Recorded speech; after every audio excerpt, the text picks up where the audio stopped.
Hey everyone, and welcome back to the Weekly Awakening Podcast. It is your host, Cosmic Colleen, back with another weekly astrology forecast. This morning, we're still waking up with the Sun trine Mars, which I talked about on last week's episode. And we're going to feel pretty efficient. We're getting shit done. We might be a little bit tired. It's a little bit cold out, but we are getting things done. This morning, I woke up and I got my kids ready, got them to school, went grocery shopping, and got a spray tan, and I was finished with all of that by 10:24 a.m. this morning, okay? So talk about Sun in Aquarius, trine, Mars and Gemini, getting shit done decisively, fast, and, fast, I guess you could say, especially with Mars and Gemini, just fast. That's a good way to put that. Fast and quick on your feet. So hopefully you're having a very efficient Monday morning. This week is going to be another calm week. You know, I've been saying these next couple weeks of astrology are going to be low-key, soft, comforting, light, fun, majestic, and maybe even a little bit boring. You know, sometimes if you're caught up in the energy of life, you're coming off of some heavy weeks, some months, all of a sudden the calmness can feel kind of boring. But don't look at it as boring. Look at it as peaceful, because our body needs to just be. Our soul needs to just be. And our mind needs to just be. So remember that if you feel bored, you don't always need to move. Okay, I want to thank everyone again who constantly is supporting this podcast by putting it out there, sharing it with a friend, rating, reviewing, subscribing. Right now, that is the best way to support this podcast. Comment on my social media videos. All of that stuff really helps me. And again, thank you guys who continuously do that every week. I'm grateful for you and love you all. So again, this week, like I said, we have a calm week, though the weekend is going to be a little bit more intense. We got the Sun squared Uranus on Friday. Saturday, we got Venus squared Mars. And on Sunday, we have a full moon in Leo. And we're going to be feeling all of those energies all week, pretty much. Not all week, I mean all weekend. From Thursday night to Monday, I would say night, maybe even Tuesday morning. So before we get into that, I want to tell a little bit of story. I went and got my tattoo worked on. You know, I'm getting my right arm done, my sleeve. I only have the top part now left to go. And I go to Steve at Black Moth Tattoo in Ardmore, right outside of Philadelphia on the main line. And Steve is amazing. First of all, when I go to him, it's like a meditation. He has a lot of Taurus placements, even though he has Venus in Gemini. So he's very, and artistic Tauruses, even in general with Taurus energy, you don't speed them along. They go exactly the pace that they want to go. They do exactly the way that they want to do it. They're not going to feel rushed. You're not going to stop. You're not going to speed up. So when I go there, I know he's on his Taurus time, which I sort of love, and I end up making it a whole meditation. So he's been the person who has been doing my tattoo. And last week I went in and I didn't even realize that he had, if you guys remember, I did that Tattoo Moms project for the studio out in Devon. And there I was. He hosted one of the Tattoo Moms series. So definitely if you're in Ardmore, go check that out. There's about 8 of us on his wall. 2 of us are his actual clients. The other are just beautiful tattooed moms. And it's because Black Moth is also a studio gallery and he's an amazing painter as well. So this is sort of the gallery. So there I am displayed as art with my son, Abram. That's the one they chose. And it's funny because underneath I had to ask a whole questionnaire or answer a whole questionnaire whenever I originally did this show. This photography session back in August, and it said, have you ever been judged by your tattoos or someone treated you differently? And I was like, I don't pay attention. And that is the truth. I didn't even know that was going to be with the display of my picture or anything, but I just don't pay attention. And that's a word of advice. Or I let it go if I do notice it. But oftentimes, I don't give a shit if someone's looking at me differently. In fact, all the Gemini in me, I love it. I love when you look at me and you're like, oh, Virgo too, the Mercury, oh, you're standing out in some way. You're doing something different. I love it, especially if you don't like it on me, then I love it even more. And it was funny because if you remember that episode I talked about back in August, that was a shit show. Part of this was to show the bond between mother and child, even though the mother's tattooed. And my kids were so ridiculous that morning. If you guys remember, we both got back from vacation. We were exhausted. They weren't listening. I think the whole photo shoot, I was like, I swear to God, if you don't smile right now. However, in that picture of Abram and I, the one picture, you can capture this like love, even though inside I knew that we were internally chaotic during that photo shoot. And it was like, I was like, they're never going to have boys back or me back. I could still see that love and that bond in that. So that was awesome. Definitely, if you're looking for a tattoo artist in the area, check out Steve, over at Black Moth Tattoo. Stop into the gallery, take a look at his paintings there, take a look at the Tattooed Mom paintings. You won't regret that. And I'm going to talk about one more thing, and then we'll jump into the astrology of the week. So I got this birth date candle. They reached out to me and said, hey, I want to send you a birth date candle. And I was like, oh my God, does that mean I'm finally making it? Someone sees me on social media. They were like, we want to give you this thing to advertise about it. I said, hell yeah. So I'm going to talk about it really quick, and I'm going to do something on my social media. So birth date candles, this is a really, really, really great gift, okay? You just give them your birth date, and it comes, this box is so cute. It has like Venus retrograde in Pisces, beyond your sun sign, the box, and on the actual candle. So I'm May 24th, 1988, for those of you wondering, the day of the quick heart. So Gemini, obviously Deacon 1, ruling number 6, and ruled by Mercury, as we all know that. The strengths, nuanced, tough, and idealistic. And the weaknesses, pushy, elusive, and scattered. I would say that's definitely it. And in the back of this candle, it gives an entire description. I'm not going to read all of it because we'd be here forever, but I'll just read a little bit. The children of May 24th take social justice and reformed heart, and they are often responsible for opening the minds of others. That is definitely true. I would say I'm not a social justice warrior, but I would give that title a little more to Aquarius people. But I definitely would say they are often responsible for opening the minds of others. That is one of the things I try to do. And there's a bunch of other things that goes on my birthday there, so I'm going to be posting about it if you want to see what it looks like, but it's a great gift idea. Super cute candle. You can personalize it for your mom, your friend, your father, whoever you want, but a great candle idea, and it smells so good. So this is the scent. Oh yeah, it's also custom scent for your birthday, and they gave me orchid,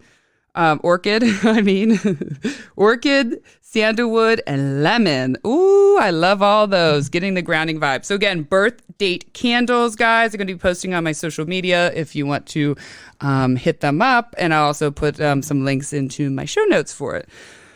Okay, so like I said, we have Sun square Uranus, and then we got the Venus squared Mars. Now, I want to say, as right now, I just want to also start actually with a mantra before I get into that. So we're finishing out Mars in Gemini these next couple months, and we're out of Mars retrograde, and now we are moving forward, like I had said, with Mars in Gemini, smarter, wiser, faster, and have a quicker mind. And we also hopefully saw and freed ourselves of some of our troubles, some of our shadows, some of the things that are holding us back. So now we're moving forward in Gemini.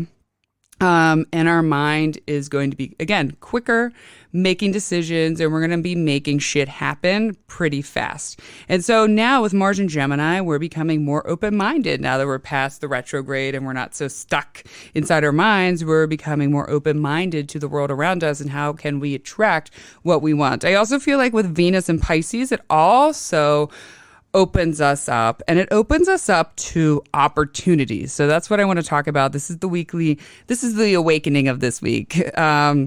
Opportunities. We just have to believe. So use this as a mantra throughout this week. Write it down, put it somewhere where you see it all the time, and say it to you as often as you want. Now, there's a few ways you can say this mantra for opportunity. You can say, I am open to opportunity. I am open to opportunity. Opportunities flow freely to me. Opportunities flow freely to me. You can even as simple just put opportunity and say that at all the chances you get throughout the day, you can focus what you feel like where you want the opportunity. Do you want the opportunity for love?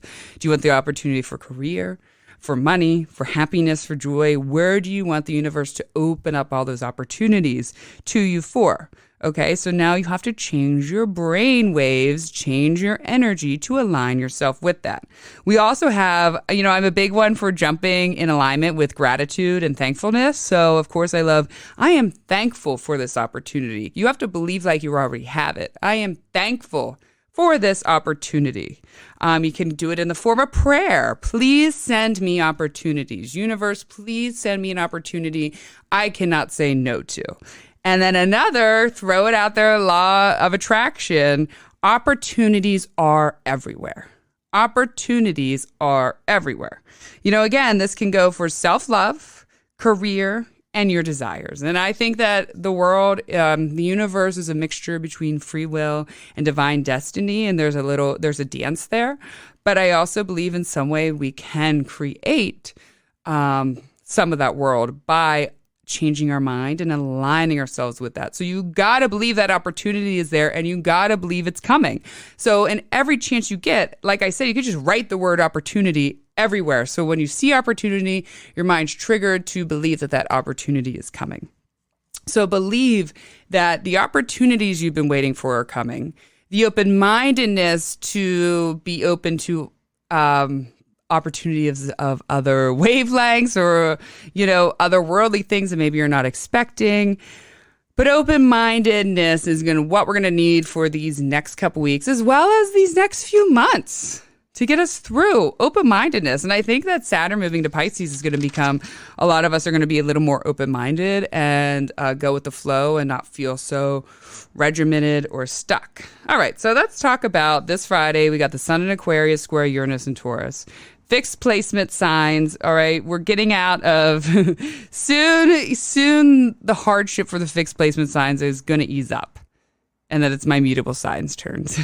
So you might feel trapped in a career and you feel like you want to break out, or within that same, you feel like your purpose, you're no longer serving your purpose for whatever reason. And again, you feel like you want to break through and serve a new purpose, and a purpose that's really based out of your love, your joy, and pleasure, stuff that is really personal and brings you happiness. Maybe, like I said, you're realizing, I'm not happy right now with something in your life path or your purpose, whether that be your job, whether that be your workout routine, your love life, something that is your purpose in your path. And you just feel like, wait, maybe I'm not aligned there anymore. Maybe that's not really what I want. So there's going to be some questioning there. You might feel rattled by something all of a sudden on your life path that comes out of nowhere.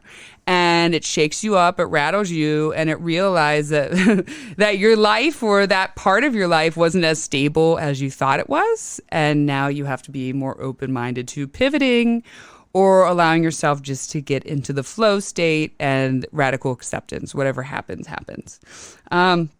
You also might run into an enemy or a frenemy, or have to be around them for a smaller amount of time. And so I feel like this could be probably an enemy that you worked with. Again, I say enemy, frenemy, someone that you really didn't vibe with well and you had some issues with. You might, again, run into them out of nowhere, and you might still feel that tension a little bit. Or maybe it brings up past feelings of that resentment. I was just talking to someone the other day, a friend, who we were talking about resentment, and it's funny because sometimes you feel like you free yourself of resentment of certain people, certain things. And this person also has a lot of Taurus fixed placement, so obviously they hold on to the resentment a little bit longer. And they saw this person out of nowhere, and all of these resentments came up. And they had spent then 4 days, and I was talking with this person, helping them sort of come to understanding as to why these resentments came back up again. And a lot of times, it's hidden layers, it's energetic layers, it's layers of the mind and the subconscious. And part of you just didn't release it. You thought you did. Oftentimes we think we're healing, but really we're just pushing things away, and then it comes up. And that person then allowed themselves to really feel it, look at that resentment and accept that resentment and send out forgiveness. Because I said the important thing is that person, you don't need to actually forgive that person and say, hey, I forgive you without, to forgive them. And I think we talked about this on last week's episode, actually. You can just say out loud alone, I forgive you, and be in that energy, and you never have to see that person again or say to that person. It's about freeing yourself of that because you feel that, they don't. Again, I believe I talked about this last week on last week's episode, actually. So again, something like that, something you run into someone that you had some conflict with, and you just don't feel right after seeing them. You have to pass it. You got to feel it to heal it. Feelings of wanting to run away. And also a new purpose takes hold, but it all comes and starts with some chaos. All of a sudden, something kind of blows up and you have a new responsibility and you have to take it on. And you know it's going to be fine, but it's like, everything's coming at once. I want to say like another good example. I don't know, like you're at a business and your manager of your group gets fired for, you don't know why, but tomorrow you walk in today, they're fired. And now they're like, here are 15 papers and you got to get all this done in 3 days, but it'll be worth your while when you do it. Something like that. Your purpose kind of changes, but it starts with a little bit of chaos. And just changing the course of your day. So depending on where this is in your chart will depend on how big and how small it is. Write down, if you want to get a better idea, just say, okay, these are the transits Colleen said I'm going to be feeling this weekend. And write down, Sun squared Uranus, Venus squared Mars, full moon in Leo. And each day, write down some of the interesting things that maybe happened to you, or more importantly, the feelings that you felt when that came up. And you'll start to get a better understanding. So Saturday, we got Venus square Pisces and communication conflict. I want to talk that. Oh, actually, let me say one more thing. So this is happening. I'm leaving for Aruba, guys, tomorrow morning. And I won't be back till next week. So most likely a new episode won't come out until like Wednesday of next week. I might even miss next week, depending on coming back and the chaos of that. So just a forewarning. And so I'm going away, and these transits are having my 6th to the 9th house, and the 9th house is where I have Uranus right now in Taurus, which is far away travel. So right away, my head's going to like, oh my God, are we going to have blocks? Is this going to happen? Is this going to happen? It's funny how all the fear comes when you're looking at your own chart. So I had to release that. And remember, Colleen, how many times you write out these and it shows up mundane in your life. And it shows up just small little increments throughout the day, nothing major. So remember, it's not always oftentimes it's not some life-shattering major transits.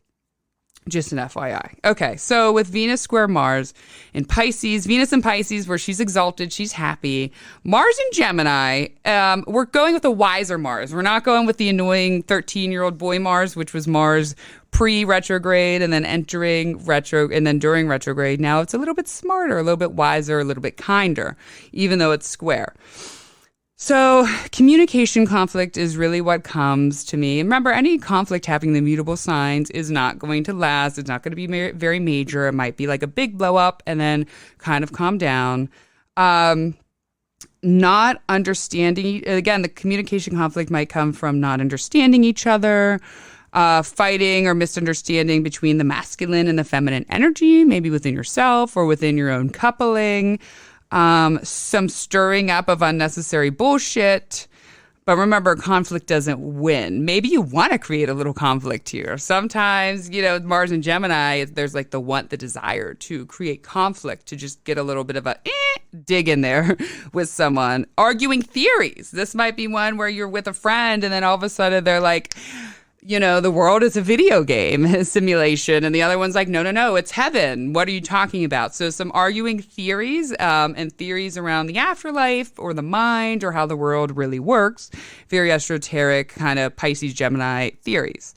This can, again, stir up the feminine, masculine conflict within yourself within a moment or experience. Maybe not the entire day, but there might be a moment or experience within that day that stirs up a little bit of that feminine, masculine person, energy within yourself. So again, it won't be a whole, but it will be more of a smaller experience. And sarcasm, sensitivity fights to the max when you have those. Gemini is very sarcastic. Pisces is very sensitive. And I feel like that's one of the misconceptions or the miscommunications between them. Same with Virgo and Pisces, is that sarcasm, sensitivity fights. I know for me, Always. Always. No one can handle my sarcasm or my dry humor unless they have other Gemini, Virgo placements or like Capricorn too. Okay, on Sunday we've got the full moon in Leo. It's going to be square Uranus, sextile Mars, and then the next day, like the very next morning, Saturn. So it's going to go opposite Saturn. So pretty much the whole full moon will be opposite Saturn a little bit. So you will really see what is holding you back. What is limiting you in your life? When the sun goes across the moon, what's illuminating us is things that need to be removed, need to be changed, need to come to light in some sort of way. And with this having, squared Uranus, so there's another wanting to break free, and then opposite Saturn, that's the hold back. It feels like you will finally illuminate, hey, this is what's been holding me back in my life, or this is what's been holding me back with my working out or my ego. I feel like a lot of this, especially with the full moon in Leo, is going to be around ego and how our ego is harming us, how is helping us, what part of our ego is triggered. Because oftentimes when we feel rejection, resentment, those sort of feelings come from ego. Our ego doesn't feel right. Our ego is hurt. Something along those lines. We will see it. We got to see it to free it. So remember that. And the seeing is not always pretty. Seeing is usually not pretty. It feels very, last week, I think I shared about my kids passing that their swimming test. And I forgot to add this part. After maybe 15 minutes afterwards, Abram gets he comes in front of me and he wants my attention. He's very sad and upset. And he sits down. And there was a group of swimmers, little swimmers going, and he jumped in where he wasn't supposed to. He was just so excited to be able to swim legally at the YMCA in 6-foot water. And the woman yelled at him, and he was so embarrassed. He was come over, and he's like, she said, you jumped, you're not allowed to do that, you idiot. And I was like, she didn't say idiot. She's teaching a bunch of 3-year-olds. I'm like, it just felt that way to you. It felt like, and he was like, yes. I'm like, you felt like an idiot. So when she yelled at you, you didn't know any better, things like that. And that's the ego, right? So what we might get yelled at in that sort of way, checked, hey, do not do this. And you didn't know, but you still needed to find out. And it's a little bit of a sting. It's an ego sting. Luckily, we worked through that. Something on your life path has to come to a sudden stop or a halt. Maybe just your movements throughout that day are going to be very stopped, halted. I really think that that's going to be a big thing. It's going to be very slow. I'm a little nervous because we fly back on the full moon opposite Saturn. So I'm praying that all of our flights are, good. Praying for that. Dark feelings, again, about being held back and wanting to break free. You're all of a sudden at that border, like, I'm done being miserable, or I'm done carrying this burden. I'm done carrying this weight, and I need to free it from myself. And there's lots of ways we can free it. I know I'm not going to get into it because we're getting to the end of the episode, but I do talk a few of these on full moon rituals. But if you honestly just Google full moon rituals, you will find hundreds of them. And you can just see what works best for you. Now, every full moon, new moon, I don't have a full-blown hour ritual. Sometimes I do, sometimes I don't. It can be as simple as you sitting in front of the mirror and looking at yourself, looking into your eyes, looking into your soul, and saying, I'm ready to remove what's holding me back, what's limiting, or even look in the mirror and say, I love mirror work. I really do, to see yourself and say, let's say blah, blah, blah, blah, blah is holding you back. And you look at yourself in the mirror and you say, I'm ready to let blah, blah, blah go now. And then you can tie it into that possibilities. Like we said, one good one that will come up is, please let me let go of whatever's holding me back from seeing opportunity and seeing my vision. That's a really good one. I let go of what no longer serves me, and that's just a general one to throw out there. And again, you could just write really quick about that. You could focus on it every day. Or if you want to get more detailed, there's thousands on the internet of all different kinds of full moon rituals to go with. I've talked about a lot on this podcast. I probably have one thrown back out there, but those are just some simple ideas. Okay, everyone, thank you for a great episode. Again, I want to remind everyone I will be in Aruba, so next week's episode, I don't know. I'm going to say, yeah, we'll aim for Wednesday, but there's a possibility that, I get home late and I'm going right back to the salon and kids, and I might just be too exhausted. So next week could also be a little bit of a break week, just an FYI. All right? I love you all. I hope all of you have a fabulous week, and thank you again for your support. Mwah.